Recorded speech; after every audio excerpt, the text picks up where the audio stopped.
Chapter 10. It was almost dark when they reached the spa, one of those vast Japanese resort hotels catering to the middle class. It had a fake traditional exterior and hundreds of rooms inside, as though the temple of the Golden Pavilion had somehow been hollowed out and enlarged to encompass a health club. Strangely, though, it had been completely cleared, guests sent on their way. It was totally, absolutely empty. The parking lot was cordoned off, and gardeners were busily clipping and manicuring the grounds. Tam was impressed. Dai Nippon must have plenty of clout, she told herself, to be able to commandeer an entire hotel.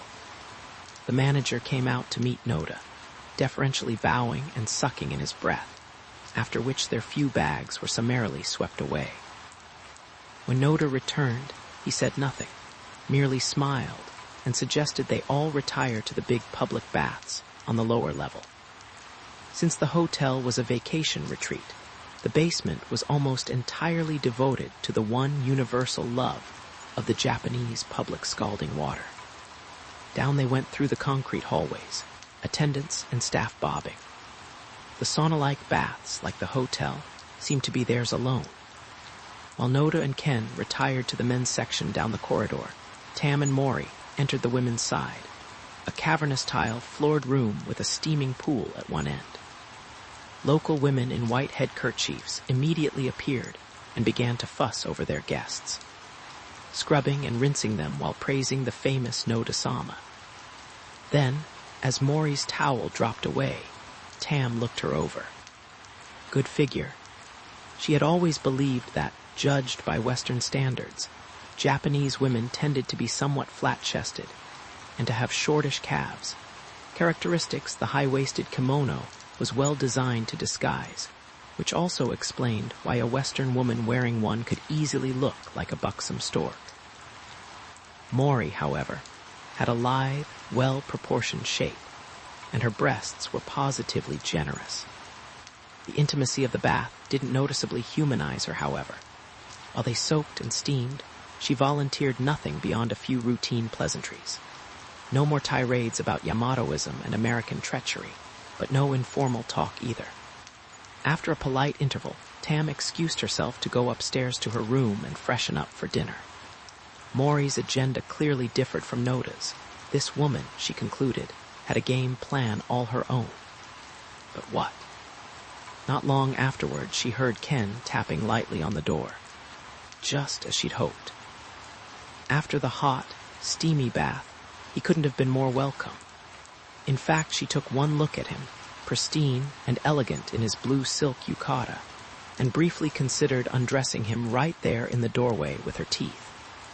He was a wonderful lover, by turns gentle and forceful, as though their being together was some exquisite ceremony.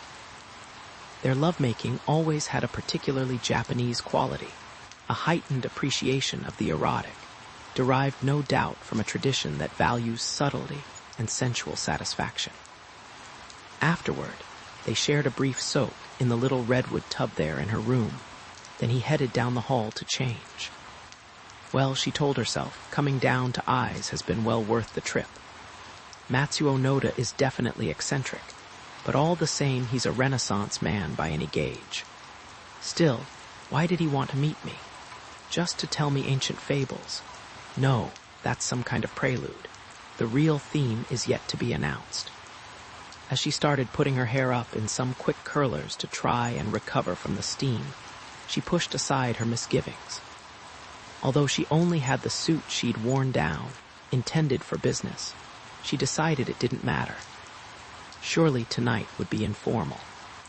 She was just finishing up with her hair when she heard a frantic pounding on the door. Very un-Japanese. Puzzling, she cracked it open. Ken was standing there, no slippers, still in his yukata, which he hadn't bothered to tie, all the color gone from his face. Behind him were two uniformed hotel maids, bearing what was surely the most gorgeous kimono she had ever seen, heavy silk with a hand-painted landscape, edged in gold brocade. Tamara, I had no idea, honestly. Noda-sama only found out when we got here, and he couldn't say anything. It was all top secret, heavy security. They only just arrived a few minutes ago, and he's asked Noda to dine with him. He paused for breath. We're invited too. Who's just arrived?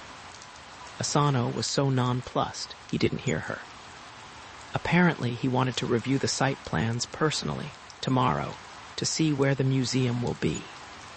I hear the imperial household was set against it, but he insisted.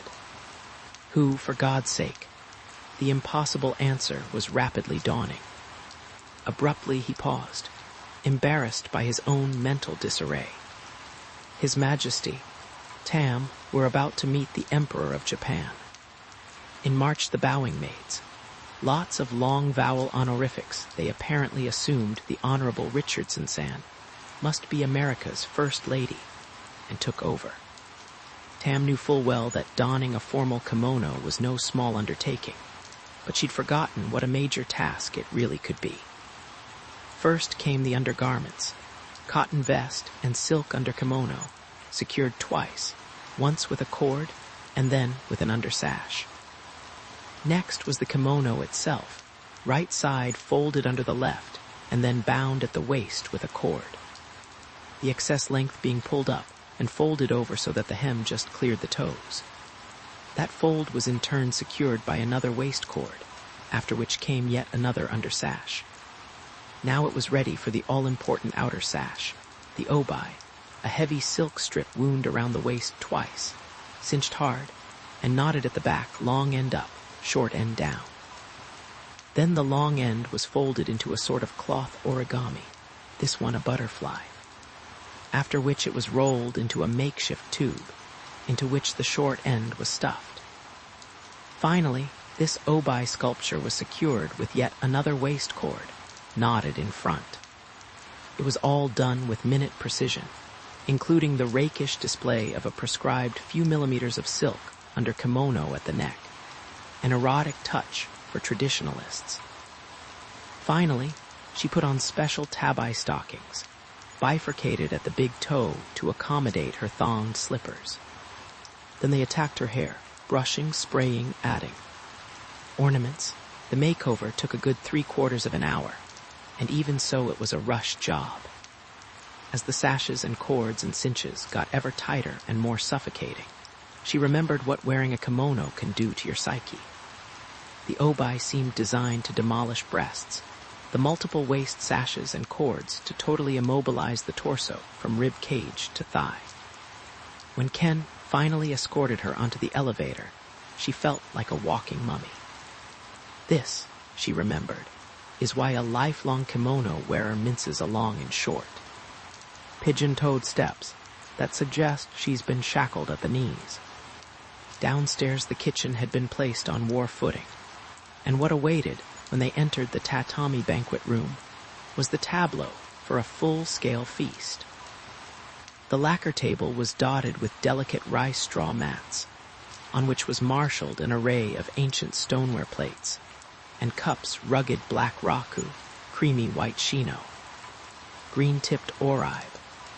The keimono picture scroll hanging in the takanoma was a severe monochrome landscape in the angular ink style of the great master Sesshu. Was it authentic? She wondered.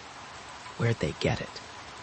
After a few minutes' wait, the stately man she'd first seen on TV appeared in the doorway and began removing his shoes, surprisingly relaxed and informal despite the household guards standing just outside for security.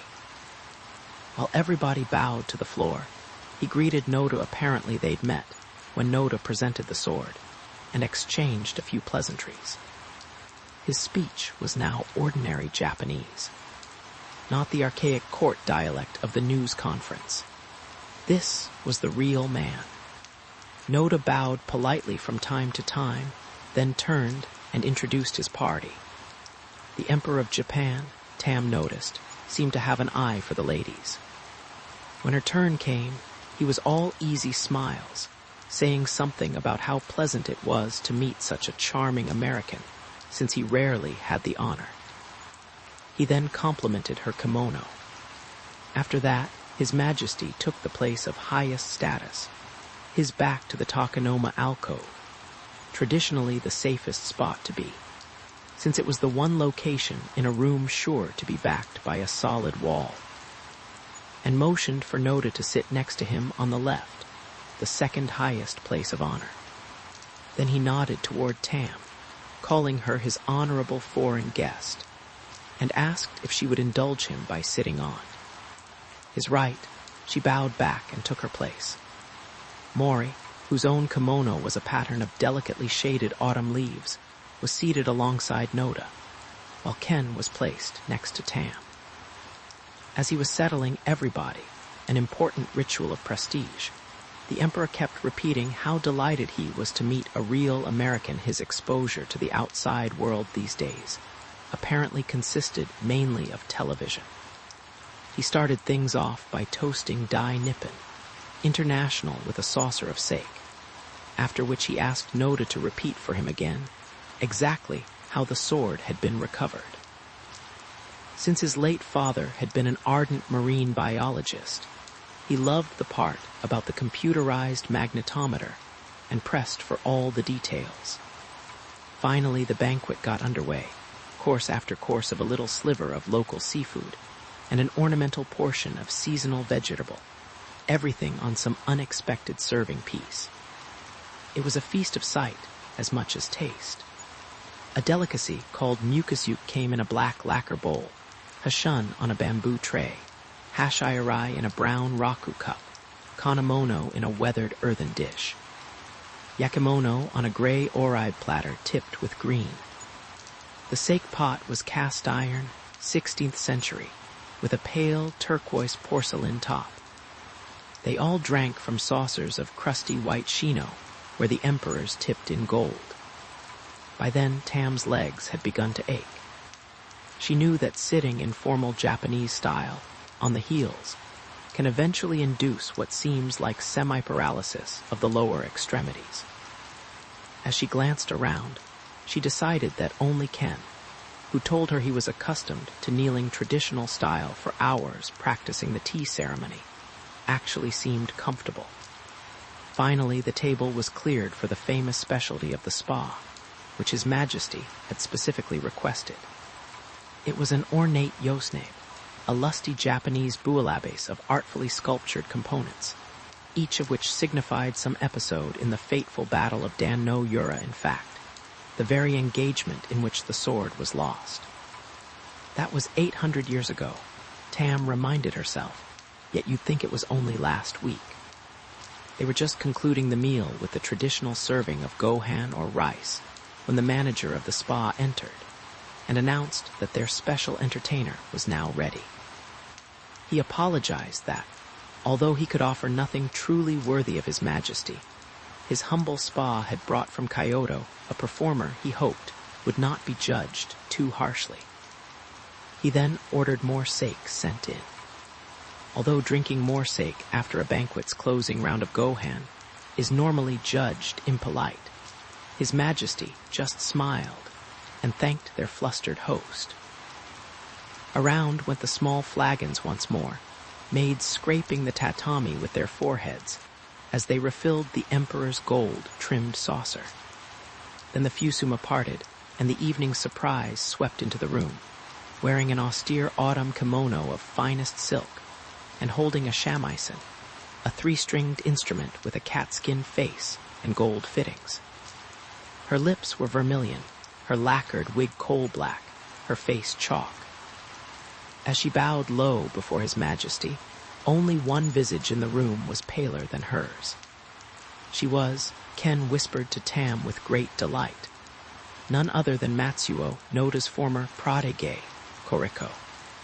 After she had bowed low before the Emperor, she greeted the President and CEO of Dai Nippon as though he were merely another guest.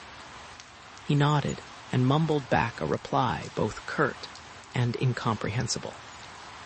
Next, she tossed a mildly flirtatious acknowledgement to Ken, who returned her wink and toasted her with his sake saucer. That ended the formalities, since she treated the women in the room as though they were composed of thin air. Their presence violated all tradition, an embarrassment that could be papered over Japanese style, simply by pretending they didn't exist. Tam could have cared less, while the pained face of Akira Mori indicated she was positively relieved. Koriko took immediate command of the room with an easy poise that confirmed her professionalism. Tam guessed she was pushing 40, but knew that aficionados of geisha prefer talent over youth. Using a large ivory plectrum, Koriko strummed her shamisen twice, its wound silk strings piercing and whiny, then began a high-pitched song from her ancient repertoire. Tam couldn't follow the words and doubted if anybody else could either. However, she knew it was the convention that counted. Then, at a dramatic moment, 2 more geisha entered with a flourish and began a classical dance, all fans and rustling silk. It was a stunning floor show for those who appreciate slow-motion poses and flirtatiously exposed napes of neck. Between dances, Koriko urged more sake on the men, joked with His Majesty and with Ken, and induced them both to sing a racy song. Noda, who sat there glaring, was diplomatically ignored. For her own part, Tam was finding this traditional geisha party extremely juvenile and silly. Was this what supposedly intelligent Japanese businessmen consider the height of refined amusement? All this fake flattery and cajoling, mixed with not a few ribald double entendres. How depressing. After a few more songs and dances, Koriko and her ensemble began preparing to depart, whereupon His Majesty presented her with a small gift, or perhaps an honorarium, wrapped in gold paper, and tied with an elaborate purple bow. In keeping with etiquette, she didn't open it, merely thanked him graciously and tucked it into her obi. She then caressed the ivory pegs of her shamisen with reverence, saying she would treasure it forever as the unworthy instrument that had solaced the ears of His Imperial Majesty. With a final bow to Noda, never hinting she knew him, she backed out the door and was gone, followed by the others. His look of relief reminded Tam of a man who just walked away from a collapsing building. Whatever may have been Tam's or Matsuo Noda's secret thoughts about Koriko, the Emperor clearly had had a rollicking time. Presumably, he didn't have all that many occasions to flirt with geisha. Now slightly the worse for sake, he began to wax pensive, turning to his American guest and offering to provide an account of the Battle of Dan-no-Ura. It was a definite switch of mood. But Koriko's traditional songs seemed to have struck a nostalgic nerve. Or perhaps the sword had brought him a new enthusiasm for the past he wanted to share. As he started recounting the battle, Tam smiled to think it was like having the Queen herself brief you on that family squabble of yesteryear, called the War of the Roses. That battle, Richardson-san, between the Haik and Genji clans, was a turning point in the long history of our country. It represented the rise to power of the warriors. The shogunate, he smiled politely. I'm afraid the monarchy never quite recovered. In fact, today the crabs in the inland sea have a mark on the back of their shells that people say is like the insignia of the Haik, that they represent the fallen banners of the Haik nobles. He paused, while a maid topped off his tiny cup with more hot sake. I suppose you've seen them. Hi, Murer Mashida. Of course, she nodded, stretching out her vowels to maximum politeness. She wasn't sure she had actually, but this was no time to appear like a dumb gaijin. Well, after many years of fighting, the Haik nobles and the boy emperor they were defending fled to an island across the inland sea. But the Genji forces pursued them, and eventually they were forced to take to their boats once more. Finally, the battle was joined. Since the Haik were experienced sailors, they assumed they would prevail in a naval encounter, and thus their commander unwisely elected to make his stand in the straits, where the riptide was as quick and treacherous then as it is today. At first, he had the tide in his favor, and they held the enemy, but around noon the tide changed and was against them. Gradually, the forces of the Genji surrounded the ship bearing the emperor and the court. His voice faltered slightly, and she realized the story was still as fresh for him as if it had happened yesterday. Finally, he continued.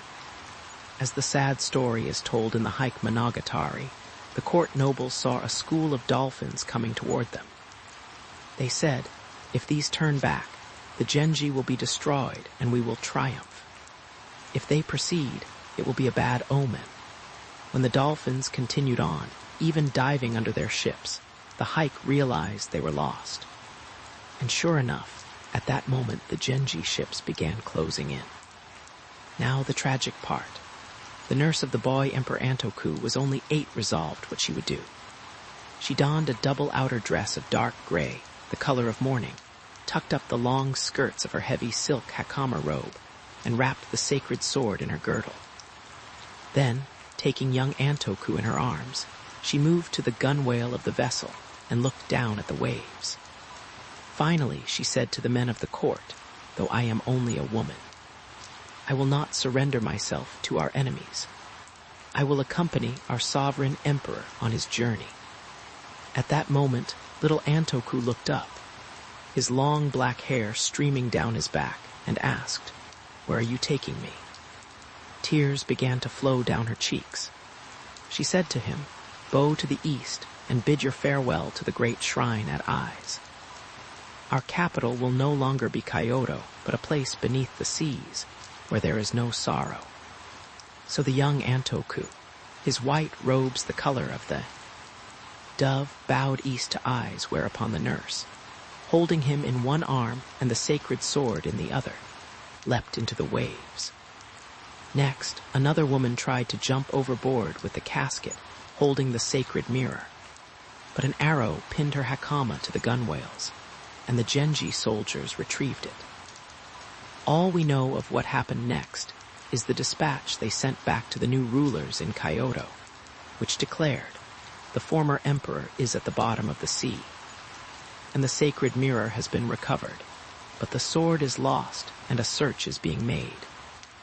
He turned and nodded toward Noda. Only tonight, 8 centuries later, can the rest be told. At last, the sword has been restored to us. Noda bowed low and offered a toast to the imperial line. It was then that Akira Mori first spoke. Although she addressed her words to Tam, they were obviously meant for His Majesty. Richardson-san, recovering the sword is a more important historical event than many realize. Its loss coincided with the end of imperial power in Japan. After that, the emperor became a figurehead, a captive of the shoguns. She shot a quick glance at Noda. If the sword means nothing else, it should remind us all that no shogun must ever be allowed to rise again. What's she driving at? Tam wondered. Of course, His Majesty took up the theme. Although there was a time in this century when the militarists once again made a tool of the Emperor of Japan, I agree it was wrong. He looked at Mori with admiration. The respect your words show for the imperial house of Yamato touches me deeply. While she bowed in acknowledgement, he turned to Noda. In the same manner, Noda-san, Japan's important place in the modern world brings special respect to us as well. For that, we must thank you and all those helping to fashion the new Japan. Tam watched Noda puzzling. Something was going on, some kind of coded crosstalk she didn't fully comprehend. Shogun, Emperor, what was everybody's unspoken agenda? At that point, His Majesty rose unsteadily and announced he had a heavy day ahead, whereupon he summarily bade everyone good evening and exited imperial household guards in attendance. Tam noticed that Mori watched his departure with a wistful, worshipful gaze. After he was gone, a reverent stillness settled around them. Even Ken, normally talkative, was subdued. What's going on here? She puzzled. One thing was sure. Japan was like a magical onion with layers to be peeled away slowly. Each time you learn something new, yet you never really get to the core. When the last dishes had been cleared, and nothing remained on their low table except fresh kettles of sake, Noda leaned back and broke the silence. She realized he was speaking to her. Matsuo Noda, it quickly came to light, was fully familiar with her books. But that was merely the beginning. Next, Akira Mori, who'd been quietly waiting her turn, joined in. Were you moved by the story of the nurse who threw herself into the waves, Richardson-san? The one who sacrificed her own life to honor her ideals. It was a very touching account. Tam looked at her, surprised by the sudden friendliness. I understand even more now why everybody's so excited about the sword. Presumably you know, Mori continued evenly, that the young emperor's nurse was undoubtedly Fujiwara. Perhaps of low rank, but nonetheless a member of the family that historically has been closest to the throne. Of course, the Fujiwara were always imperial retainers. Have you taken no interest in that family? Mori continued, her face still revealing nothing. I know not really. Tam studied her. Perhaps you should, Dr. Richardson. She switched to flawless English. Are you aware that your own mother was Fujiwara? In fact, it is possible that in your veins runs the same blood as the nurse who gave her life for the emperor that April day 800 years ago. Tam felt a numbness sweep over her. She'd never thought much about her real mother or father. Naturally, there would have been no way of tracing him, at least none she knew. But of course there'd be full records of the woman who bore her, then put her up for adoption. For some reason Mori, or was it Noda himself, had them looked up. They'd uncovered something about her that she herself had never wanted, for well-examined reasons, to explore. Her adoptive parents had been all anybody could desire. Why stir up unknowns? Besides, she believed in nurture, not nature. You both seem to know a great many things about me. Her glance shifted back and forth between them. She was surprised, yes, but if they'd assumed she'd be stunned, they were wrong. She decided long ago not to let herself care. Although your true mother no longer lives, you are most certainly Fujiwara, Mori went on. You have blood ties with the family that once stood ready to give its life for the emperor. Therefore you may even have a connection with the sword itself. Noda moved in. We also believe, Dr. Richardson, that you, because of your work, could have a vital role in the endeavor Dai Nippon will soon undertake. That is the reason we want to speak with you tonight.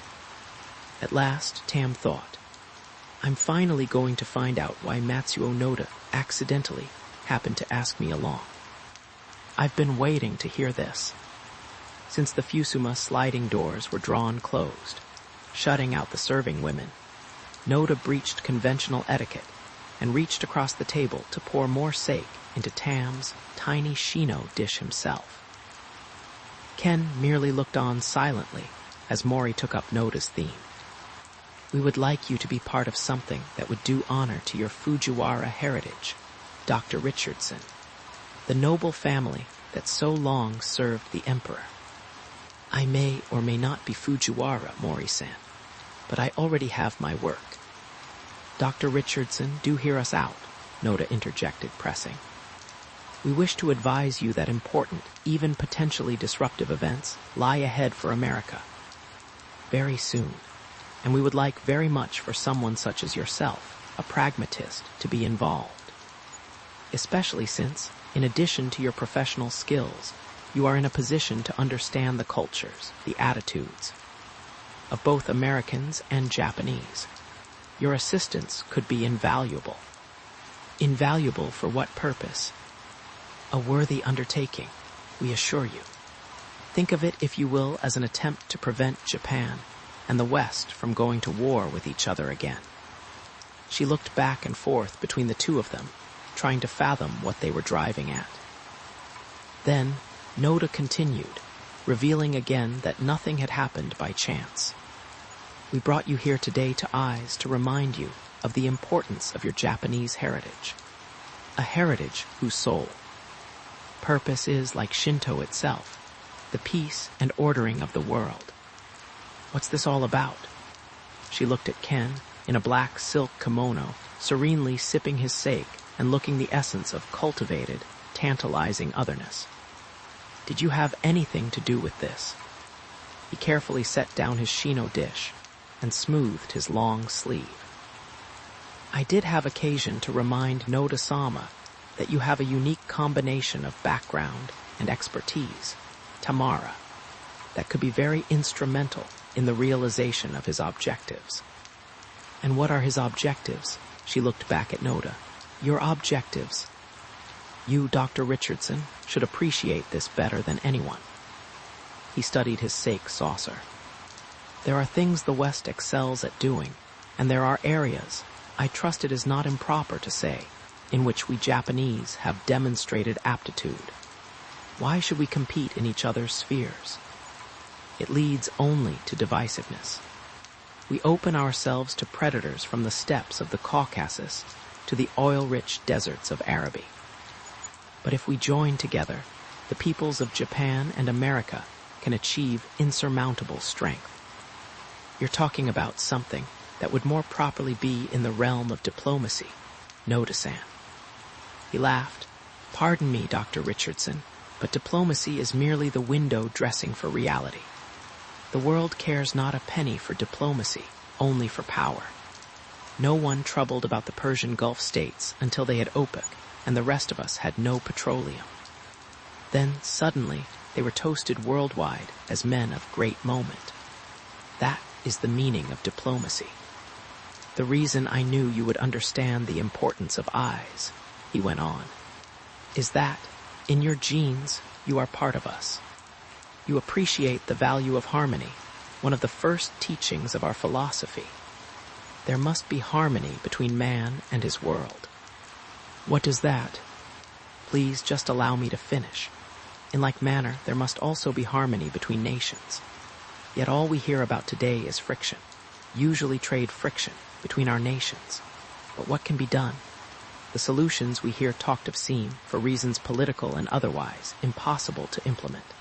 So what course does that leave? You speak of diplomacy, but already diplomacy has been shown inadequate. Why, we might ask, is that so? Because, as your Thomas Jefferson observed many years ago, money is the principal exchange of civilized nations. Diplomacy comes out of economic power. It was trade that estranged our two nations once before in this century, leading to a conflict neither of us desired.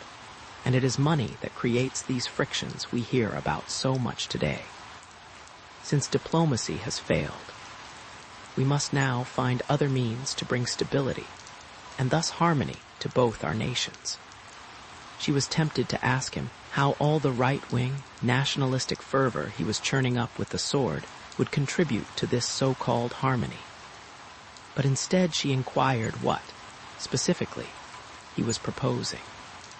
The most pressing problem America has today, Dr. Richardson, is the growing inability of your industries to compete.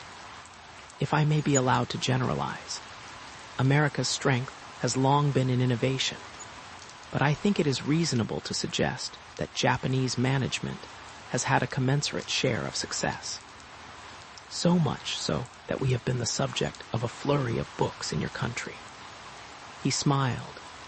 Even, I should add, several very insightful volumes written by you yourself. Also, Japanese industry has already been part of a number of joint ventures, instituting our management techniques in the service of America's business. Well, unquestionably, we do have problems in our industrial sector just now, Tam interjected. But Japan has plenty of difficulties of its own. Most assuredly, he nodded. However, as some might put it, the proof is in the pudding. I merely ask you to compare your and our balance of trade or productivity. Surely, these both suggest there is truth in what I say. At that point, Akira Mori abruptly seized the floor. You know, Dr. Richardson, there are those in your country who are now saying your trade problems are caused by Japan. That we should work less. Save less, squander more, just as you do. Perhaps so we will self-destruct economically as America is now doing, and no longer be an embarrassment to you. That is hardly, Noda tried to break in, but she waved him aside. No, this needs to be said. I am tired of hearing Americans tell us to follow their example. She turned back. Your media. Chastise us for our thrift and hard work, while your businessmen, who are happy enough to grow rich retailing the superior goods we make, refuse to invest their profits in modernizing their own factories. Instead, they give themselves bonuses and Japan lectures. At that, she wound down, to the obvious relief of Noda and Ken. The outburst seemed to pass as quickly as it had come, but it succeeded in reinforcing Tarn's reservations about Akira Mori. So what exactly do you have in mind? She looked back at Noda. Dr. Richardson, no one in Japan desires to see America's industrial base disintegrate. That is dangerous for the future, both yours and ours. Yet joint ventures and management seminars are too little, too late. We, and by we I mean Dai Nippon, are determined to make a more structured contribution. As he laid out his plan, she realized that Matsuo Noda had decided to play God. Still, in this world such things were possible. All it took was enough financial clout. If anybody doubted that, just remember OPEC. But that was the last time around. Now Japan had the money. Maybe the oil billionaires of years past had no good idea what to do with their winnings, but Matsuo Noda had a very precise idea indeed. The one remaining problem: he needed Tamara Richardson.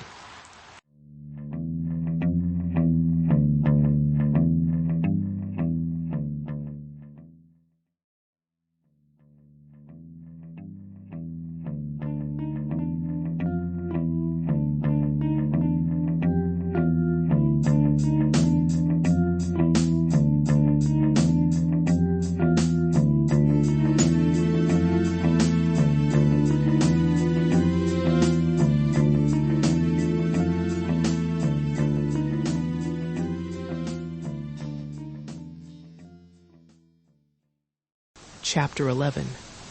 In the aftermath of that evening down in Eyes, Tam was convinced of only one fact. Nobody was giving her the straight story. Not Noda, not Mori, not Ken. And when she tried to talk supercomputers with media officials at the Kyoto conference, she again sensed she was hearing a runaround. Suddenly, all she could get was Japan's public face, that version of reality Japanese executives call Tape Me, superficial and soothing assurances, intended to promote the harmony, so desirable in human affairs. When Japan doesn't care to give answers, hi no longer translates as yes. It just means, I heard you. Even more troublesome was the question of Ken. As best she could tell, he was merely a reluctant accomplice in Noda's grand design. But why was he going along with Dai Nippon if he was as apprehensive as he seemed? Ken, she concluded, knew a lot more about Matsuo Noda than he was saying. So instead of giving them all an answer outright, she decided to spend a few days analyzing what she'd managed to piece together so far. As Noda had couched his proposition, it was simple. He was offering her a chance to do more than merely write prescriptions for America's economic recovery. She would guide it. One thing, Matsuo Noda was no proponent of half measures. The way he laid out his scenario, it was visionary. No, revolutionary. After thinking over his proposal for a week, she still wasn't sure whether he was brilliant or a megalomaniac. Dai Nippon's program could conceivably change the course of world history, and the prospect of being at the helm of its juggernaut was seductive. All the same, what if Ken's hints were right? What if Noda did have something much grander in mind, something impossible even to imagine? When you ride the whirlwind, who's really in charge? In between her visits to the conference, she spent some time at DNI Kyoto offices, getting acquainted with Noda's operation, the computers, fiber optic links, analysts. Very impressive. Although Dai Nippon was technically only a shell corporation, all Matsuo Noda had to do was pick up a phone to have at his disposal the expertise of any one of 100 Japanese corporate brain trusts. Half of Japan's new high-tech movers, it seemed, owed him some kind of obligation. Given that, and all the money, he could well be unstoppable. Also, the austerity of Dai Nippon's offices reminded her once again that none of Japan's new power was accidental. The discipline of the samurai. It was almost as though this country had been in training for centuries, toughening itself through self-denial and work as duty to be ready for an all-out economic blitz. Now, finally, Japan had an edge on the entire world. More technology and more money. Was Noda about to just give away that edge? The implausibility made her certain something was missing. Late that Friday, the conference over, she and Ken packed their bags and checked out of the International. But after they'd shoved their way through the usual pandemonium in the lobby and hailed a cab, he gave the driver the name of a place on Shinmonsen Street, the antique district. Not the train station. When she tried to correct him, he waved his hand and said he'd arranged for a surprise. Tam, the International always leaves a bad taste in my mouth. It has nothing to do with Japan. It could be anywhere, just like some Hilton next to a freeway. He smiled and lightly patted her hand. Let's not go back to Tokyo just yet, please. This weekend, let's stay at a place where nothing will exist but you and me, not even time. Just turn off the clocks. Sounded like a great idea. Well, now and then it's nice to turn them down a bit, don't you think? He laughed self-consciously. That's a contradiction about me you'll someday have to get used to. I like a high-tech office, but when I'm away, I prefer to be surrounded by things that are very, very old. He leaned back. Indulge me. Let me show you my favorite spot in all of Kyoto. A place time forgot. This is going to be quite a trick, she told herself. Very little was left from years past. Maybe the city hadn't been bombed out during the war, but the blitz of urban renewal was rapidly accomplishing much the same result.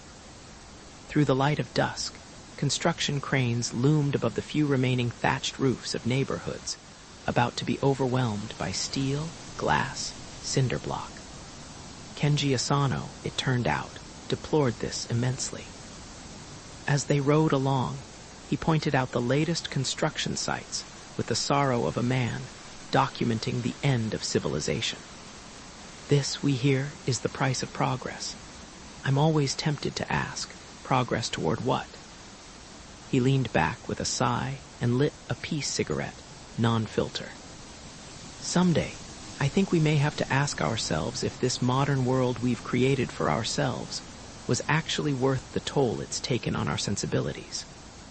Eventually, their taxi pulled into a narrow side street, edging past a few women carrying small bundles of groceries, bound in scarves, then easing to a stop before the ramshackle bamboo gates of a place that seemed abandoned to foliage and vines. The driver helped carry their bags in through the gates and up the rocky, hedge-lined pathway leading to a wooden veranda. Ahead was a thatch-roofed, weathered house shrouded by towering elms. As they approached, an elderly woman in a dark kimono emerged from the recesses of the interior. She sang out a welcome, bowed deeply, and produced 2 pairs of leather slippers with an air of ritual solemnity. They were expected. Off went the street shoes. On went the slippers as they melted into a world that would have been perfectly natural 4 centuries ago. When they passed the lobby off to the side, tatami-floored, with a few ancient screens scattered about, Tam noticed that there appeared to be no desk. But there was also no check-in. The proprietress clearly knew the Honorable Asano-san. She also must have known he was with Midi, since her honorifics soared into the upper reaches of politeness as she guided them along the interior hallway. Tam realized they were in a traditional Japanese inn, a ryokan, surely the last vestige of classical Japan. As they moved out onto another veranda, this one circling a central garden and pond, the place appeared to be totally empty. The woodland vista in the center hinted of infinity, with stone paths and a wide pool dotted with shapely rocks.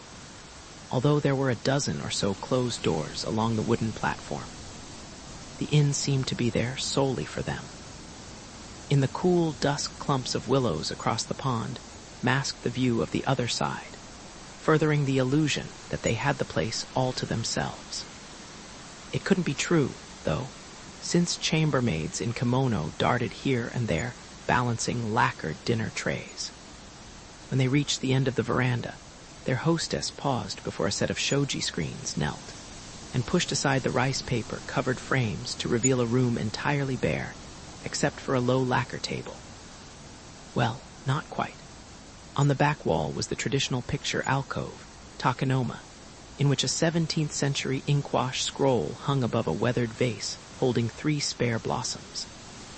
Their room had no keys, no clocks, no television. It was a cocoon for the spirit, a place of textured woods, crisp tatami, lacquer, and rice paper. The woman deposited their bags on the black-bordered tatami, consulted briefly with Ken concerning dinner, then backed, bowing, out of the room, leaving them alone together in another time. "Ken, this is perfect. I needed someplace like this." "We both did," he embraced her. "They're running our tub now. Afterward, I have another surprise for you." "What?" "Allow me some mystery." Whatever he had planned, she couldn't wait to throw off her clothes, don a loose cotton yukata robe, and pad with him down to the little wood-lined room where their steaming bath awaited. The floor was red tile, the walls scented Chinese black pine, the massive tub cedar with rivulets of steam escaping through cracks in its cypress cover. While they perched on little stools beside the tub, he soaped her back, occasionally dousing her with the bucket of lukewarm water. Then she did the same for him, watching half mesmerized as the soapy bubbles flowed off his shoulders, broad and strong, almost like an athlete's. Finally they climbed in, and amidst the cloud of vapor, her last remaining tensions melted away. "You know, I think of you every time I come to Kyoto, wanting to lure you back." He reached for the brush and began to gently massage her neck. "I honestly never dreamed Matsuo Noda would come along and try to hire you." He paused. "I wish I could help you make your decision, but the most I can do is warn you to be careful." "What are you telling me?" she wondered. "Ken, you seem troubled about something. What is it?" "Tamara, powerful forces are at play here, beyond the control of either of us. Things may not always be what they seem. Just be aware of that. But please don't ask me anymore. Just look out for yourself." "I've had a lifetime of looking out for myself. I can handle Matsuo Noda. Just don't ever underestimate him. He's not like anyone you've ever known before. The man is pure genius, probably the most visionary, powerful mind in the history of this country. You've met your match." "That remains to be seen." She leaned back. Ken was challenging her now, on purpose. Maybe he figured that was the only bait she would rise to. He wanted her to play along with Noda, but he wouldn't tell her why. After they'd simmered to medium rare, heading for well done, they climbed out, toweled each other off, slipped back into their yukatas once again, and glided back to the room. She noticed that an interior screen had been pushed aside, opening onto another tatami room where a thin futon mattress had already been unrolled and prepared with white sheets and a thick brocade coverlet. Hot tea waited on their little lacquer table, but their bags had disappeared. She checked behind a pair of sliding doors and saw that all her things had been neatly shelved by some invisible caretaker. Even the clothes she'd been wearing were already hung in the closet. Now for my surprise. He was slipping on a black silk kimono. "They have a special little garden here that only a few people know about. I've arranged everything. Shouldn't I change too, for whatever it is we're doing? Theoretically, yes, but formality doesn't suit you. He cinched his obi. Come on, you can be formally informal. He led the way to the end of the veranda, where they each put on the wooden clogs that were waiting. Then they passed through a bamboo gate into yet another landscape, this one lit by candles set in stone lanterns. At the back stood a small one-room structure of thatch, reed, and unfinished wood. A tea house. Tam, can you sit here for a second, in the waiting shelter? He indicated a bench just inside the gate under a thatch overhang. I'll only need a few minutes to prepare. Off he went, clogs clicking along a string of stones nestled in among the mossy floor of the garden. He was following the roji, the dewy path that led to the tea house half hidden among the trees at the back. Unlike the Ryakan S. larger garden, this one had no water. It was meant to recall a mountain walk. The space was small, with natural trees, offering no illusion of being more than it was.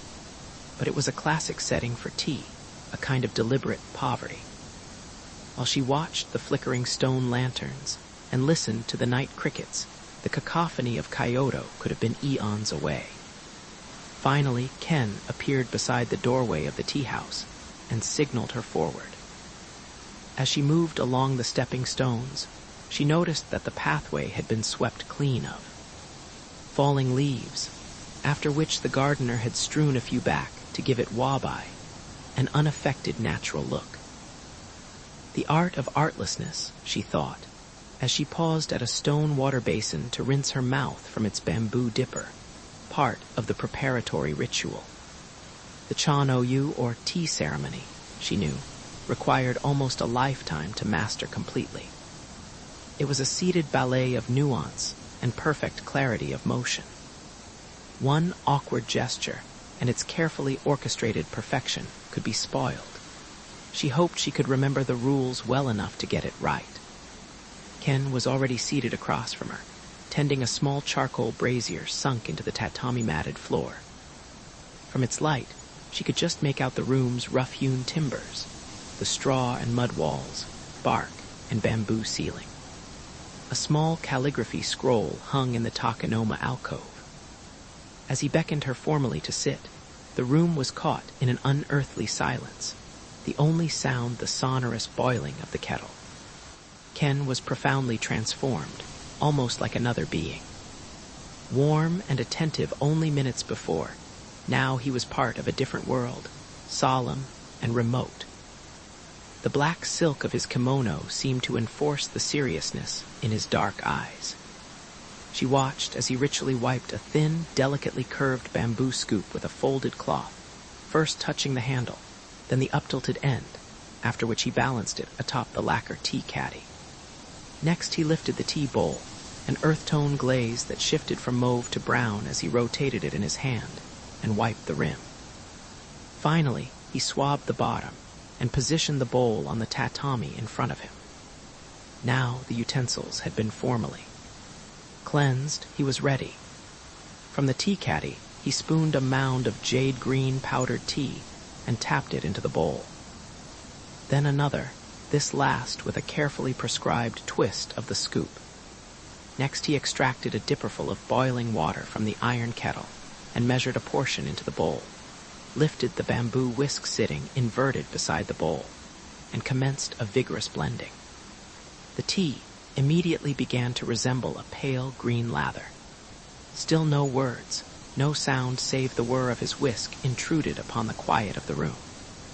It was a moment hundreds of years old, framed in silence. The economy of ideal form. That, she found herself thinking, was what this was all about. How flawlessly could you perform what seemed the most simple, humble act? And he was good. Whereas the mastery in his hands revealed itself by the control with which he whipped the tea, the rest of his body remained taut as a spring. Total discipline. Each tiny motion was distilled to its crystalline essence. At last, when the green froth was ready, he gave the whisk a final half-turn, then set it aside. Next, he lifted the bowl, rotated it in his hand, and placed it on the mat beside the open charcoal fire. His part was over. It was as though the authority had been passed. Ken had prepared the work. Now it was her turn to take up and finish it. Her role was different yet required its own kind of skill. She bent forward and ceremonially shifted the bowl a short distance toward her.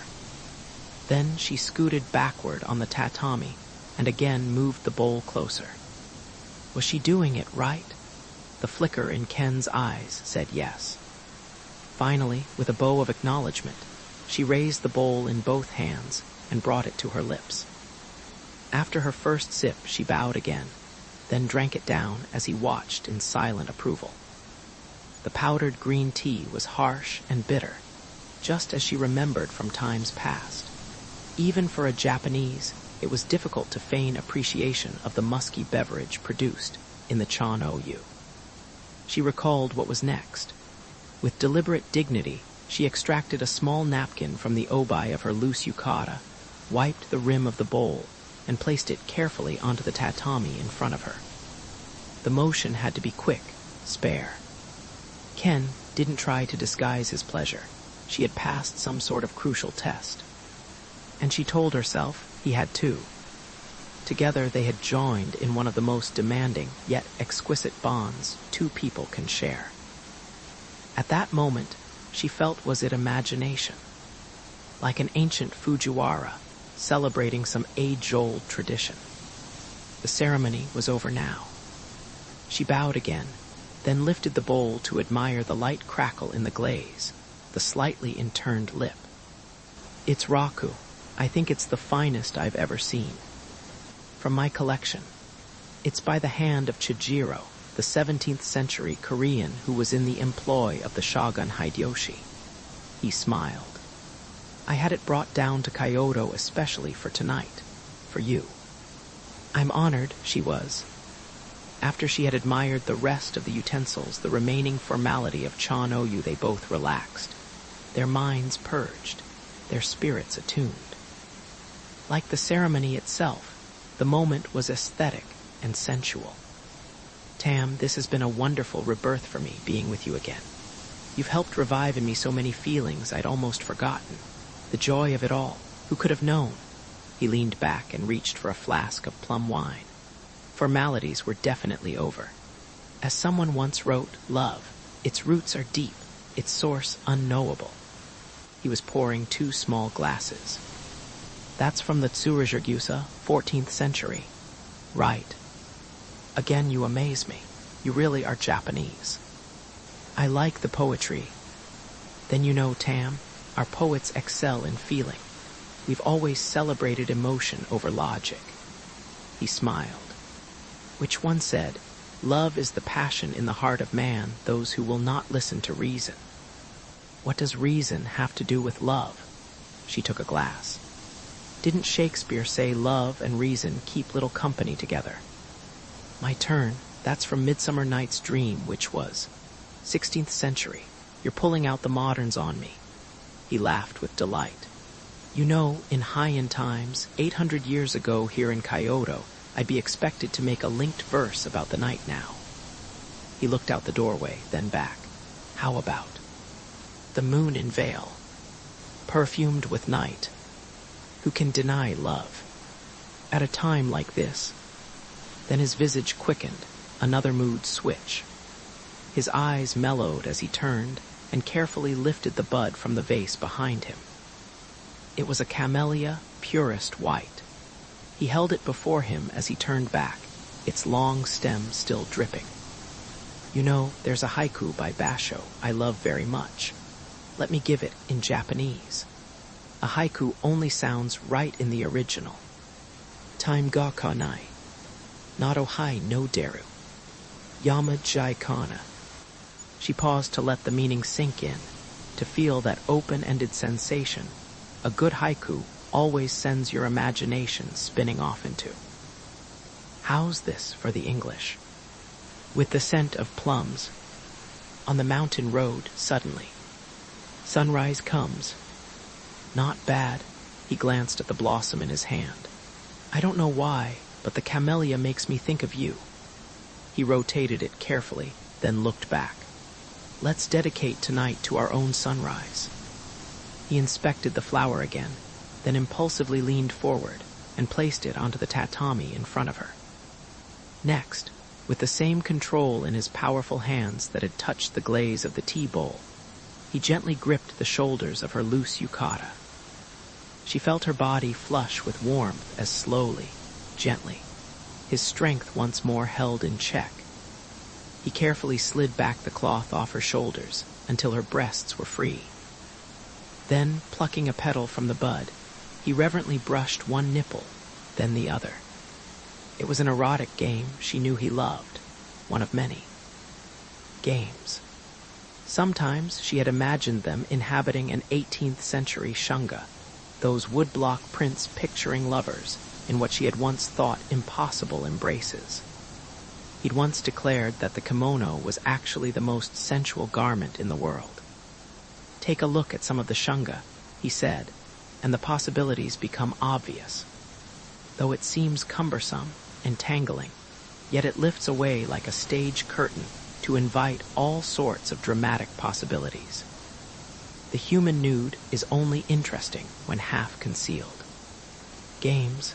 She reached and took the petal from him, then ran it along the silk of his own kimono, over his muscular thighs as he sat, Japanese style, feet back. Next, she lifted away the silk from the flawless ivory skin she knew so well. She drew it along his thighs to tease him.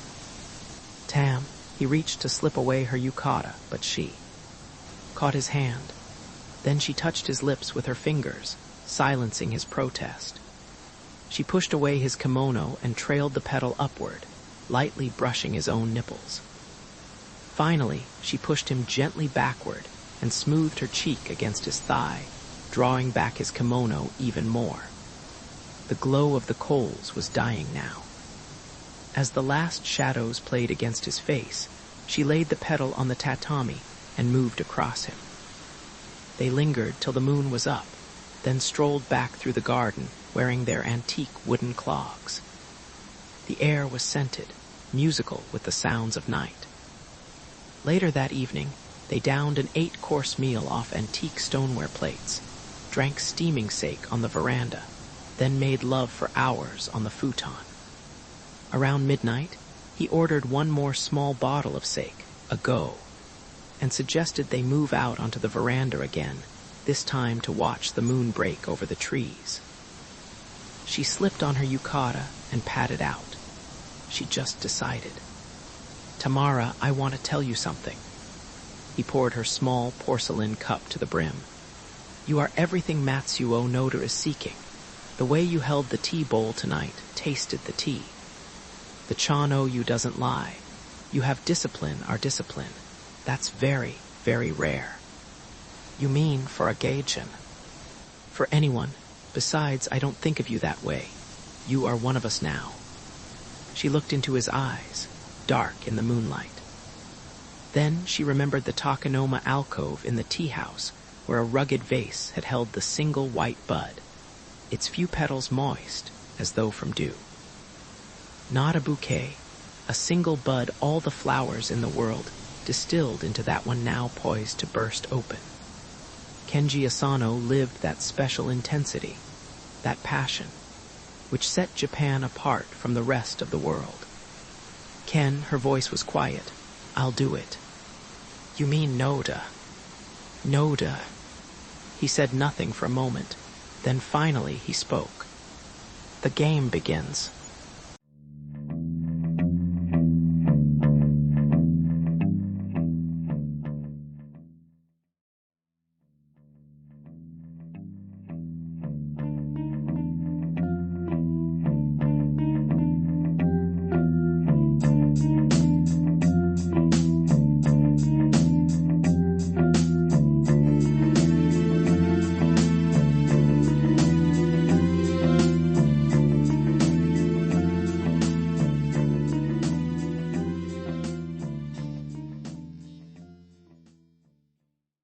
Chapter 12. Over the last 3 weeks. I'd spent long hours on the phone handling Matsuo Noda's new hedging in the currency markets.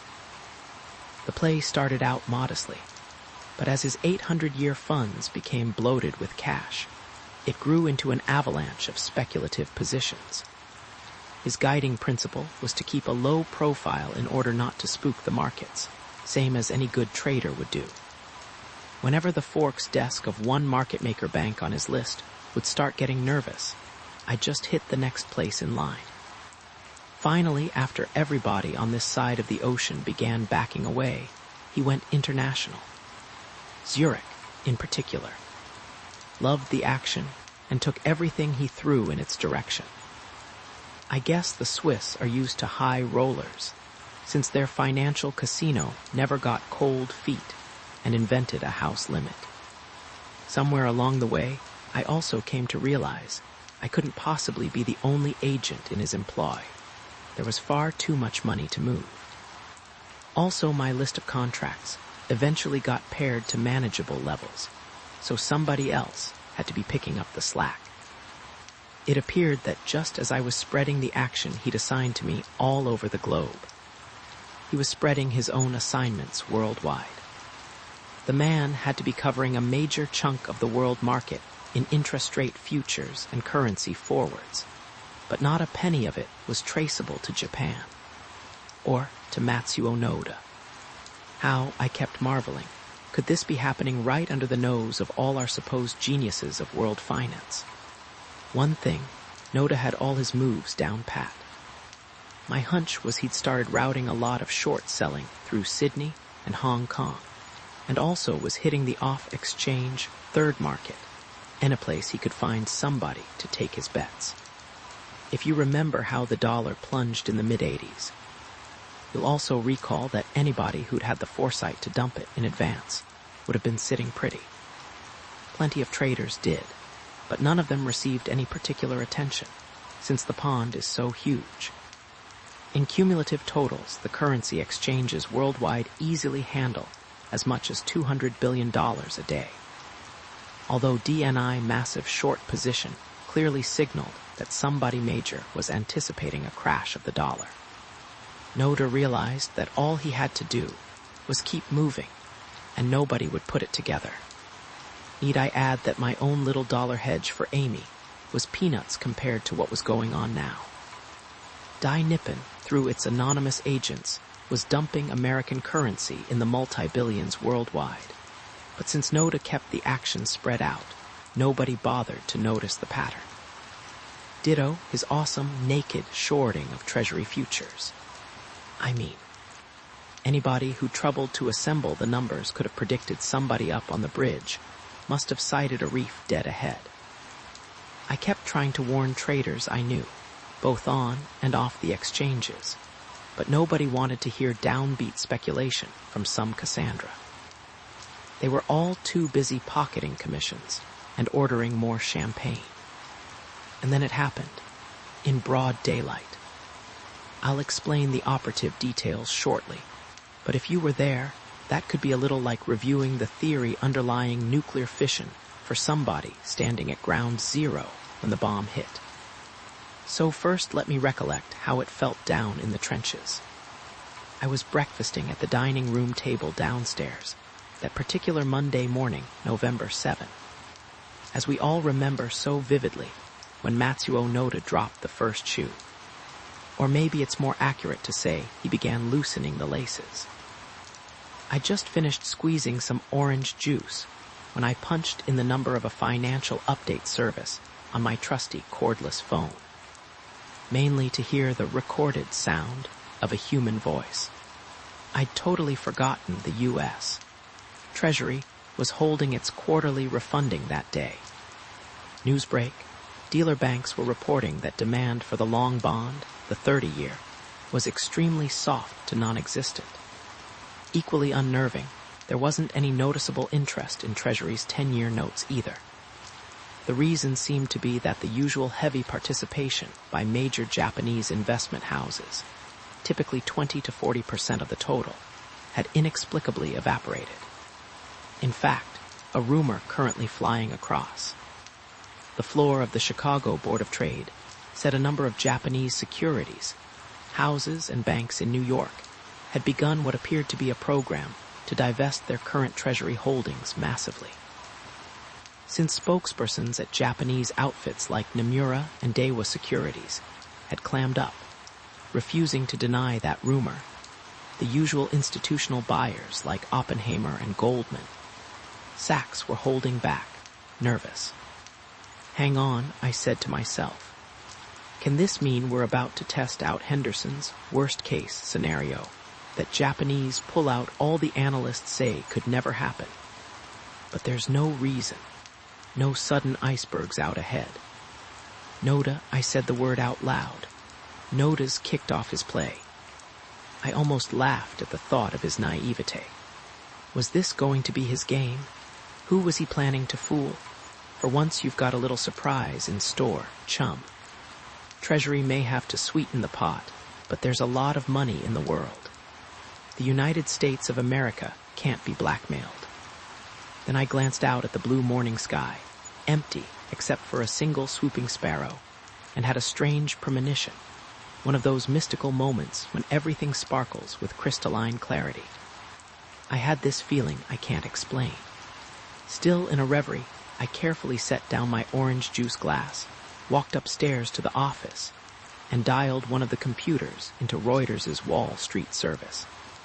How were the securities markets taking the news? It was already 10:30, time enough for some initial response. Dear God, for a second or so I just stared at the numbers in disbelief. What was happening? Noda hadn't gone near the stock market. I quickly switched on the TV and located CNN, which was already carrying a special report live from the floor of the New York Stock Exchange. There stood a badly shaken Lou Dobbs, minus his tie. Minus, in fact, his jacket. The scene around him was pandemonium. And the Dow Jones average, he glanced down our monitor, has dropped 680 points in the last 20 minutes. At that moment, somebody jostled against the cameraman, giving us a momentary view of the ocean of paper buy and sell slips littering the floor. 190 million shares have already changed hands in the first half hour of trading this morning. My God, I thought, the market is in free fall. Was Meltdown Monday in '87 just the warm-up? As yet unconfirmed rumors concerning a slow foreign response to today's Treasury auction. Although he was weighing his words carefully to give the appearance of calm, the hasty makeup on his forehead was already beginning to bubble with perspiration. Seemed to be responsible for what most analysts are describing as an entirely inappropriate overreaction in securities prices here this morning. What else could he say? It was as though everybody's gnawing primal fear had just been confirmed. There really was a hairy beast lurking in the bedroom closet, waiting to jump out and eat us in our sleep. The market was running to mommy, safe and soothing cash. Next he made the tactical error of buttonholing a couple of floor traders and specialists for comments. They didn't bother to mince words. Their one terrified question: had Japan finally decided to let the U.S. and its towering debt just twist slowly in the wind? If that happened, U.S. capital would simply dry up, sucked in by Treasury's massive money sponge. Interest rates would soar, murdering the U.S. economy. The Great Depression of the 90s. As I watched, a bulletin started running across the bottom of the screen. Bids on the new issue of 30-year bonds had now dropped an amount equivalent to raising their return almost 2 full interest points. I zeroed in as the text continued. Worse news.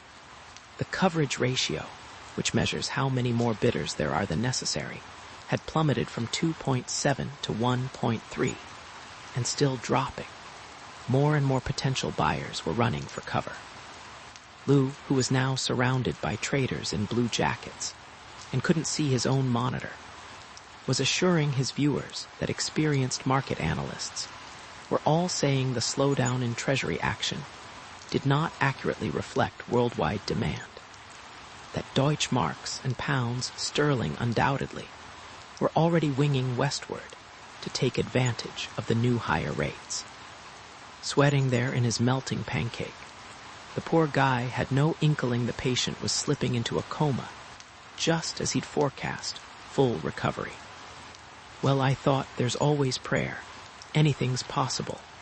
But, as Henderson used to say, if frogs had wings, they wouldn't bump their ass. I got up to go downstairs and pour another cup of coffee. Coming back, I decided to forget about the stock market for a moment and just focus on Treasury. So I clicked on my Telerate service and scrolled through the financial quotes. Friends, by that time there was no, repeat no, market out there for Treasury paper.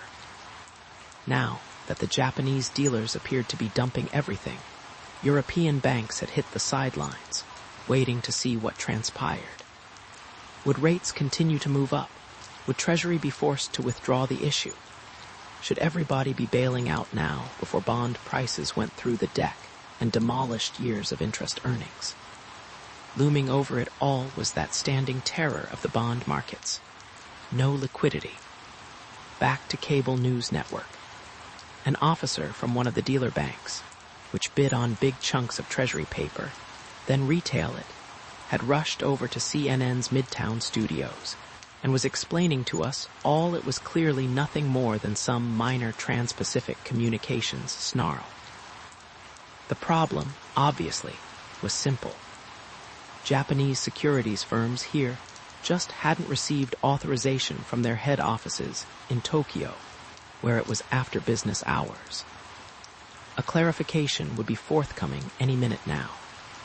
Well, if you've ever been turned down for mortgage, and you fantasized a day when you'd see that high-end mighty clerk behind the desk have to ask you for a loan, I hope you caught that one. This paper shuffler, whose secretary had a secretary, had agreed a week earlier to take on $3 billion of Treasury's new debt issues paper he now couldn't give away, let alone resell, and he was practically on his knees begging America to save his bank. What the hell was going on? My mild-mannered friend Matsuo Noda had inadvertently, I assumed, kicked off a major financial panic. I clicked the dial over to Financial News Network, FNN, which had momentarily interrupted its heavy midday fare of California snake oil and options hucksters. Now, a decidedly pale investment banker, this one an unindicted employee of Drexel Burnham, was declaring it was all merely a little tempest in a teapot. His precise words: the Japanese securities houses wouldn't dare pull out their funds and kill the market, he explained. It was absurd. If they did that, their investors would lose a fortune, since any big sell-off would automatically drive down the value of their own massive portfolio. Ergo, Japan's funds had no choice but to stay invested. No problem. My friend, I thought, where have America's bankers been? Out repossessing some widow's Chevy. As a matter of fact, the Japanese outfits here don't give a flying fig what happens to our debt market. If you'd been doing your job, you'd know that Matsuo Noda had already sold Treasury futures far in excess of Japan's portfolio back when values were still high. Now he can go out and pick up all the notes and bonds he wants, cost approximately nothing, and turn around and deliver them at yesterday's full price. The man must feel like a riverboat card sharp who's lucked into a saloon full of Huck Finns on payday. Don't you realize he's just cleaned you out, right down to the fillings in your teeth? And now he's got his team on the bus ready to roll. Over to CBS, a special report underway. It featured a stream of well-meaning and incoherent Treasury officials, none of whom had the slightest inkling what to say. Then Jack O'Donnell came on from the Senate press room, breathing fire. The administration's light at the end of the deficit tunnel had turned out to be a freight train heading our way. Just as he'd predicted, America's debt chickens were coming home to roost. He was demanding that the Speaker call a joint session of Congress this very day and by God do something. Right, Jack? What? Looks like our pal Matsuo Noda is about to have the US of A. Exactly where he wants us. By the balls.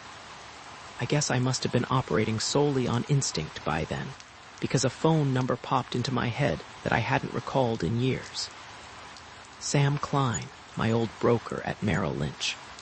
I hadn't talked to Sam in ages, but his number used to come to my fingers whenever the market started acting up. Maybe he was sort of a father figure.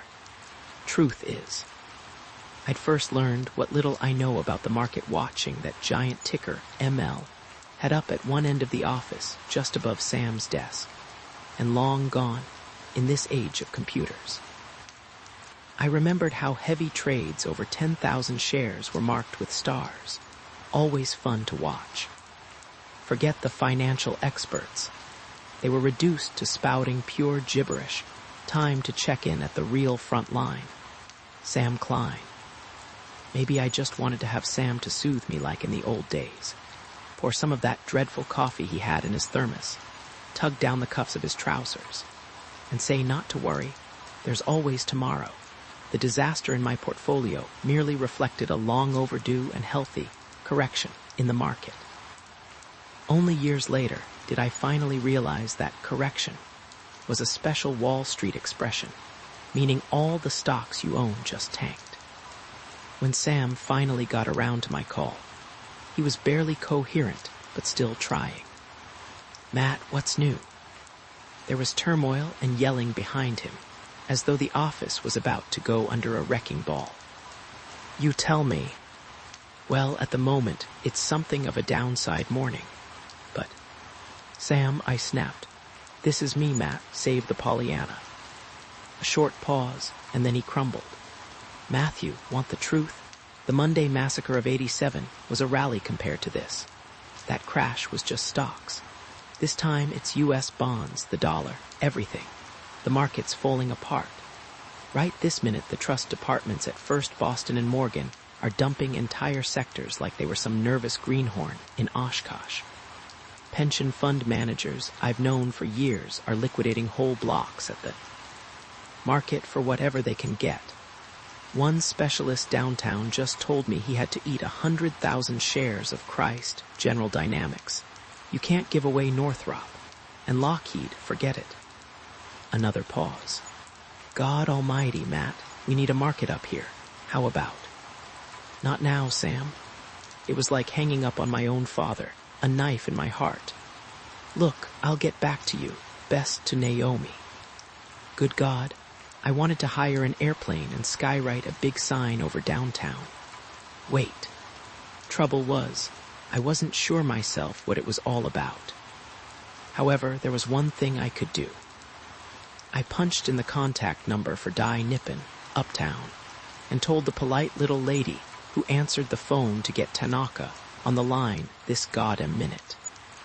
About 10 seconds later, he was there. Are you guys nuts? I yelled. Doesn't anybody up there know what's happening? We are well aware of the situation, Mr. Walton. Well then, do something, for Chris' sake. Our securities dealers here are in contact with the appropriate officials. Nothing is to be done without explicit instructions from Noda-san. He has not yet been in communication. Well, get him in communication. There is no cause for alarm, Mr. Walton, he continued calmly. Noda-san has made sure that our dealers' exposure in treasuries is covered by the futures contracts DNI has acquired. Japanese investors are sheltered from price fluctuations. Noda-san is most grateful for your... Listen carefully, I said. Fuck Noda. I hung up. The rest of the morning I just sat there and watched the market crater. After bond futures prices on the Chicago exchanges had sunk the daily limit, as far as they could drop in a single session, the action merely moved elsewhere. A cash market developed off-exchange worldwide and was going crazy, with spot quotes nosediving. Prices now were only rumors, but the satellite services were still trying to track them.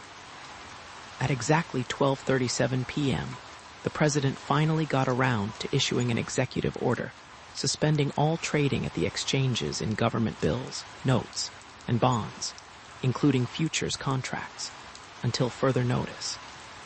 It turned out to have been about as effective as prohibition. Besides, by that time, I figured Noda had already cleared at least 50 billion. Enough, I couldn't watch anymore. All of a sudden, I felt like a guy who'd bailed out of his flaming F-16 only to see it total a schoolhouse. I kicked off the computer, slipped on a suede jacket, and headed for Bleecker Street to fortify myself with Muscles marinara and a stiff Bloody Mary. The early post at the corner newsstand proclaimed with characteristic understatement the imminent passing of the civilized world. Over cappuccino, I finally started to think rationally. Nothing anybody was saying added up to a full picture. There had to be more or less to the story. Then the truth glimmered before my eyes, yet another transcendental moment. What Noda was planning was obvious. At last, I realized why he'd hired me. Like a great chess player, he could see about 10 moves ahead. The question now was no longer what his next move would be. It was when. You want to win World War Roman III with a quick blitzkrieg knock America to its knees. Simple. Go for the blind side. First you short a piece of the debt market. Then for fun, you dump the currency in advance. Since it's just naturally going to go the way of the peso when you make your opening move. And you might as well squeeze the orange if it's just lying there anyway. Next, you kick things off by giving everybody the impression you're divesting all treasury paper, which causes the dollar to predictably plummet. Christ, what about Amy's currency hedge? 3 weeks ago, I'd contracted to sell the banks of New York $10 million she didn't own. In all the pandemonium, I'd completely forgotten. I threw down a 20 for the lunch and literally raced around the corner to look for a pay phone on MacDougal. When I finally found one that worked, I shoved in a quarter and dialed the Forks desk at Citibank for a $1 quote. Henderson was right. Paper money is predicated on trust. It seems that when the second largest industrial nation in the world apparently doesn't think enough of the credit rating of the first largest industrial nation in the world to loan it 2 cents, then talk about the full faith and credit of said first largest, etc. Doesn't cut much ice. The Fed was out there buying dollars and dumping marks and yen and pounds in the billions to try and keep the dollar afloat. But nobody else in the group of 5, those countries supposed to step in and buy each other's faltering currencies to prop them up, was lifting a finger. In spite of our Treasury Secretary yelling fire and damnation, all they'd done was announce an evening meeting in Paris. Period. What, they inquired, had the U.S. done lately to help out France, West Germany, Britain, or Japan? Behind our allies' diplomatic and not-so-diplomatic posturing lay a simple, rhetorical question. Who needed passage on a sinking ship? At the moment, the only thing governments around the world wanted less than U.S. Treasury debt was U.S. greenbacks. I'd contracted to swap 10 million of them for other currencies back when they were worth $1. That afternoon, I settled with bills worth 80 cents and sinking. That's right. Amy's college fund. Hedge cleared 2 mil. And if you think Miss Amy Walton survived the dollar's crash intact, what about Matsuo Noda, now holding tens and tens of billions in world currency forwards? What didn't prosper that Monday was a state of mind called Wall Street. By mid-afternoon, all the market indexes were down by half. Exchange trading had been halted in a good 2/3 of the Dow stocks. A major brokerage house had frozen accounts and announced Chapter 11, and gold futures were soaring. The October crash of '87 was now a nostalgia item, remembered as a few sessions of light trading with a hint of downside bias. A lot of investors went to cash, but most switched into money funds. What else could they do? While sophisticated players were shorting the stock indexes and futures, The newsletter gurus, who charged $200 a year for hot tips about equal in worth to those of a New York cabbie, were calling their major clients. A big cell signal was emblazoned in the streets of lower Manhattan. Everybody assumed the situation was temporary, but nobody needed to ride the ship down. By the closing bell, the Dow had sunk over 1,150 points. And don't forget, the DJ average represents blue chips, prices for over-the-counter outfits like Widgetronics Inc., just packed up and headed south for the winter. The way I figured it, Noda was probably more or less on schedule. By nightfall, the stock exchanges had blood on the floor.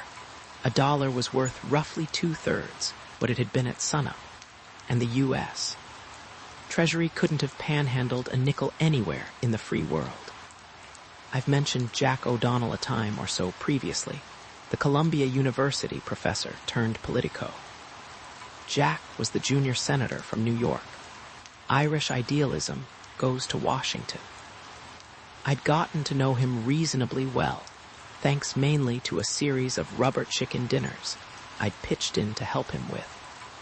Needless to say, O'Donnell's well-known attitude toward fiscal sleight of hand in the corporate sector had made raising money on Wall Street a decidedly uphill endeavor. His Insider of the Month award was especially unpopular.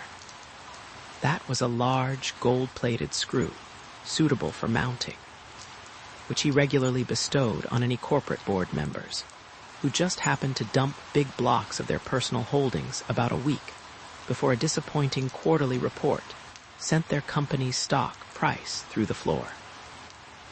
For some reason, Jack never seemed to buy their collective G. We had no idea explanation.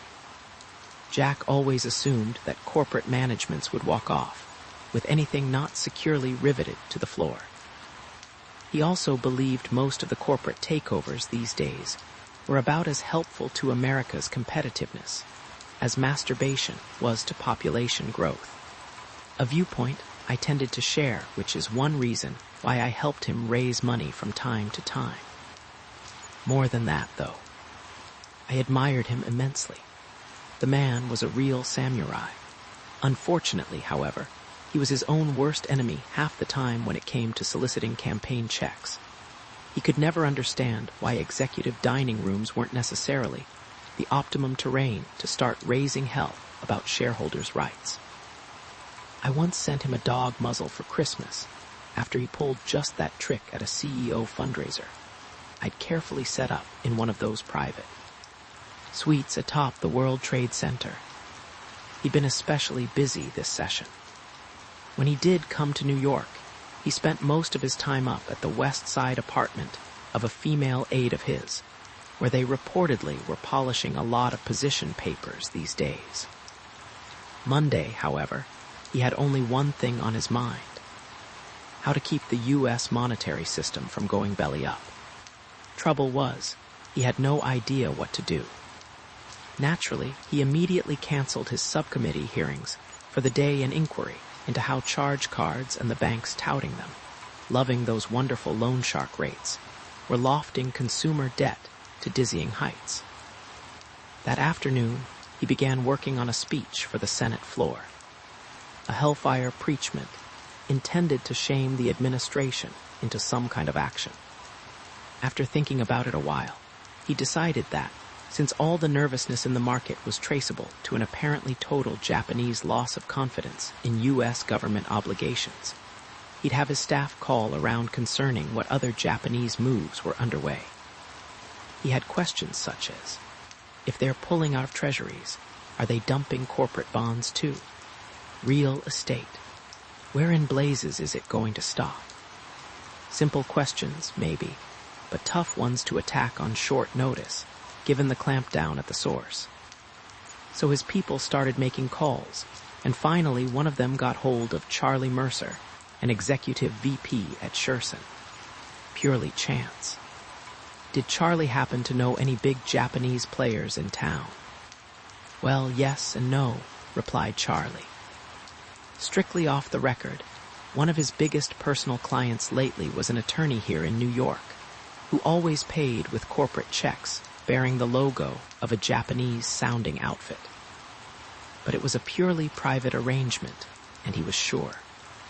The staffer immediately told him to please hold, while she switched the call to Senator O'Donnell. Actually, I'd known Charlie for years, and I also knew the poor guy's wife had some kind of esoteric bone cancer that meant 10 thou a month in radiation therapy. So I'd let him set up an account on the side and do some full commission churning in the name of one of Dai Nippon's dummy fronts. Why not? Then Jack came on the line. "Mr. Mercer, am I to understand you've been handling heavy trades for Japanese firm?" "Nothing illegal about that, is there, Senator?" Charlie was growing nervous, suddenly seeing himself under the hot glare of TV lights in Jack's finance committee. "Truthfully, the man I actually deal with is an American attorney here named Walton." "Matt Walton," roared Jack. "You know Matthew, Senator?" inquired Charlie, stunned by the sound of the august public figure abruptly bellowing in his ear. "Know him? I may kill the prick for not talking to me sooner." Approximately 5 seconds after this conversation, my phone erupted. "Tell me, Judas," he yelled. "Is it true you're helping them out? I want the goddamn truth, and I want it now." "Jack," I finally recognized the voice. "Helping who?" "You know who, you fucker. Our good friends the goddamn Japs, that's who." "There." "Jack, calm down a second," I interrupted. "It's just possible this whole thing is some kind of scam, not at all what it seems." "Talk to me." "Not over the phone. Client confidentiality. But if you're coming up anytime soon, I'm mad enough to give you a full rundown of all I know, strictly off the record. I'm scheduled in on the 6 o'clock shuttle. Where can we meet?" "How about the club? I promise you an earful." "The Centurion," he inquired sourly. I knew how he hated it. "Jack, wouldn't kill you to rub elbows now and then with an actual capitalist." "Don't worry. There won't be any photos to sully your reputation." I suggested the place partly to pay my respects to a wounded ward after the day's carnage, and partly for Jack's convenience.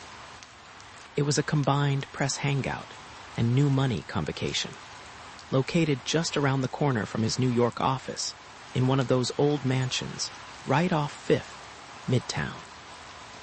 They'd just begun allowing the fair sex to cross their hallowed doorstep after a lawsuit, a move certain diehards felt signaled the curtain raiser on the West's decline.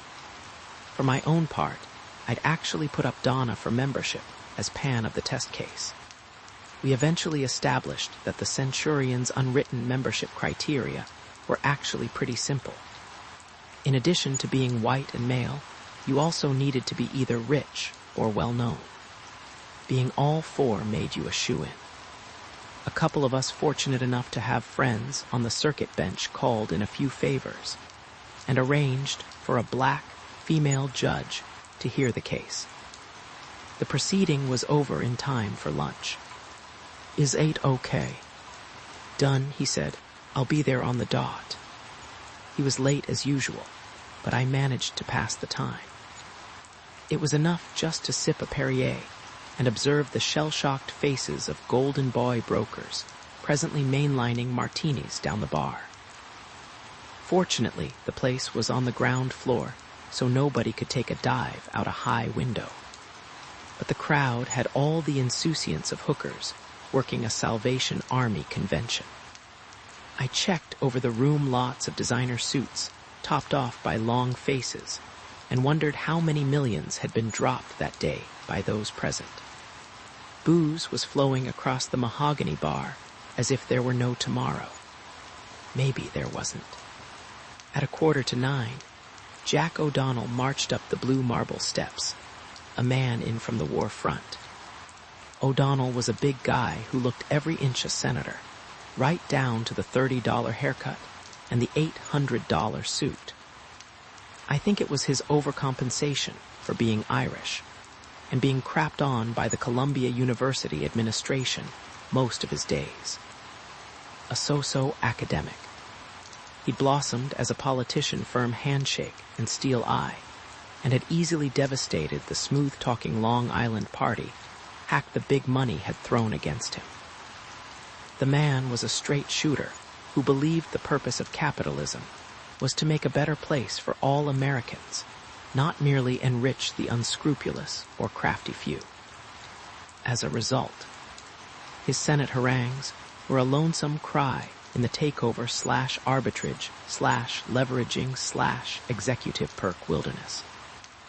His contempt for overpaid investment bankers was exceeded only by his disdain for overpaid corporate CEO. Anyway, we settled into the leather chairs of the back room while he ordered a medicinal scotch, double.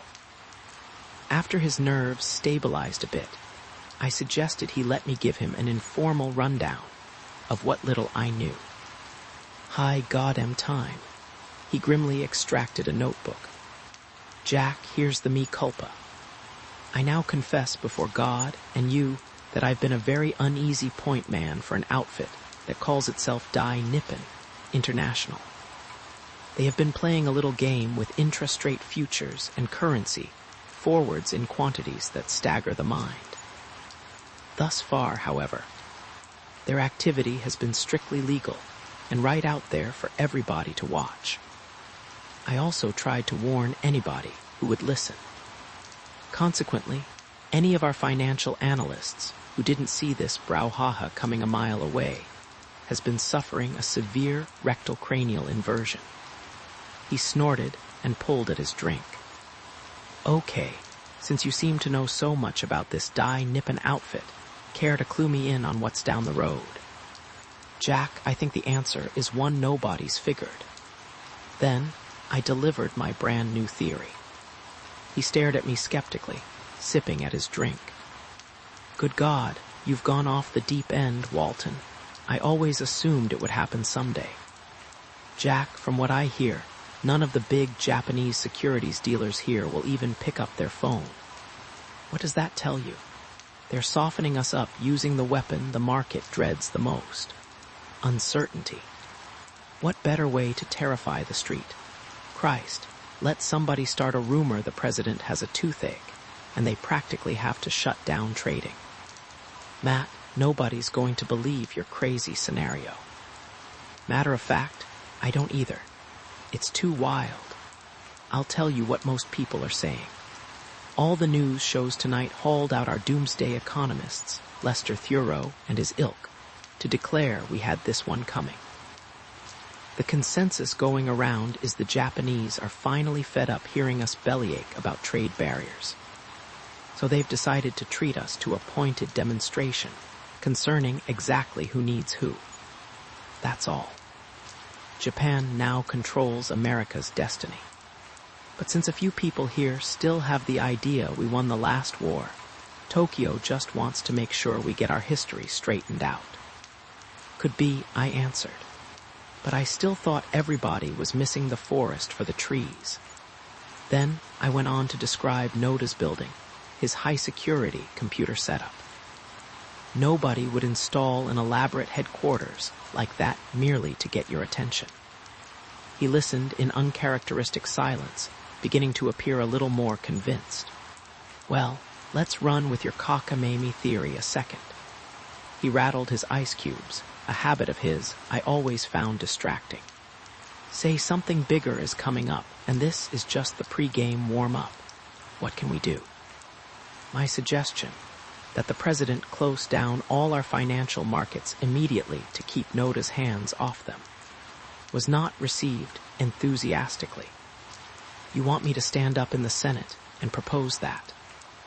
His already ruddy cheeks were beginning to redden even more as he glared around the paneled room. Matt, I'd be tarred and feathered by every stockholder in the country. Maybe so, I said, but what about Noda's vast Third Avenue Nerve Center? His supercomputer, the Uzis. It had ominous portent. Tell you the truth, Jack, I'm not even sure I should be talking to you. After what happened today, that guy scares hell out of me. We ran through the known facts a couple of times more, not getting any closer to agreeing on the big picture. Finally, he summed up his own fears. In my view, we weathered the October '87 crash because the Fed still had some control over liquidity. When money started disappearing out of the market, they just printed more. They countered deflation with inflation, kept the dollar in balance. This time, though, we've lost all three pillars under our financial house stocks, bonds, and the dollar. There's nothing the government can do to stop this one. At that moment, there was a tap on my shoulder, and I looked up to see Eduardo, the club's recent attempt at Hispanic affirmative action, handing me a cordless phone. Then, I remembered I'd set up things downtown to forward calls to the bar. The next sounds in my ear were the mellifluous profanities of Dr. William Henderson. Bill had just gotten off a plane after spending a few days loosening up at the Sandy Lane in Barbados, assaulting its reserves of sugar-cane brandy, and he was mad as hell. His Georgia mafia had been caught flat-footed. Why hadn't I warned him that the Japs had scheduled this move? Surely I must have had an inkling. He would have shorted the market and scored a pile. I suggested he calm down, that nobody, me included, had seen it coming. What's more, I had a strong feeling it was all. What the hell's next? Bill continued, oblivious. What's Noda saying? Nothing here but speculation. He's probably getting his beauty sleep at the moment. But take some of your own advice, friend, and stand clear. I've got a feeling there's less here, and more than meets the eye. Don't get the idea you can outguess Matsuo Noda. I think he's pulling a number. Bill interjected something brief and unrepeatable, and rang off, undoubtedly headed for consolation. Was that Henderson? Jack asked, then watched me nod. Bill had pitched in to help Jack out of a few tight spots on the money front, in appreciation of which O'Donnell had proposed him for the Council of Economic Advisers, and shortly thereafter forfeited all credibility with the administration. These days, he couldn't have gotten into the White House on a VFW tour. Well, the man's got no idea when to keep his mouth shut with the press. But he's nobody's idea of a fool. What does he think this is all about? Sounds like he's just studying the tea leaf like everybody else. Jack sighed, then rattled his cubes some more. Well, if Henderson can't figure out what's going on, then nobody can. That in itself ought to tell us there's a patch of slippery ice down the road. My own guess is the Japanese have decided to play a little poker with the American markets, without having the damnedest idea of the consequences. Jack, what if they do? After we sat there gazing at the gilded plasterwork ceiling for a while, we started getting caught up on old times. He inquired what I thought the press would do to him if he married one of his staffers. My guess was that a photo of Washington's most eligible divorce veteran at the altar once more would probably make the cover of People. Everybody loves a lover. That possibility seemed to cheer him up a bit. It was round about then, probably close to 10:30 p.m., that another call came through. This time I already had a feeling who it was, and I momentarily considered not taking it. But then, why not let O'Donnell have the story straight from the source? The caller was, of course, Matsuo Noda. It must have been late morning, Japan time, after a very long night. What, he inquired, was my on-the-spot reading of the scene. I don't know. The phone had that same funny whine I remembered, as though he had a private phone system worldwide. Maybe you should be telling me. Noda-san, no surprise, didn't seem particularly unsettled by the developments. I assure you there is no cause for alarm, Mr. Walton. The situation may seem temporarily unfortunate, but I have long believed all things turn out for the best. Could have fooled me. But while we're all waiting for the silver lining to this cloud, you could do everybody a favor and get your goddamn securities dealers here to issue a statement clarifying their intentions. Mr. Walton, he chuckled, you ascribe far too much influence to me. I am merely a banker, one of many in Japan.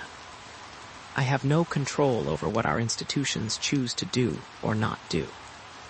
I wish I could believe that. Well, I suppose there are many things about Dai Nippon that need to be explained more fully. I look forward to seeing you next week. We can talk then. Upon which he advised me just to sit tight. All further communications would be routed through their office uptown. And with that dictum in place, he suddenly had better things to do and said thanks for all my help. There was the sound of some satellite bleeps, then silence. Welcome to the brave new world, I thought. Again, I had this definite feeling the DNI rodeo had just begun. By then, Jack was nearing terminal exhaustion. I passed along Noda's cryptic refusal to lift a hand, advised him to make a statement tomorrow that the U.S. financial markets could be dangerous to everybody's health, and helped him into a cab for his aide's place uptown. The evening was fizzling out with nobody left at the bar but regulars. Thus, I went home alone to check in with Amy, and then drift off into a very unsettling dream. My nightmare was over by morning. America's was just beginning.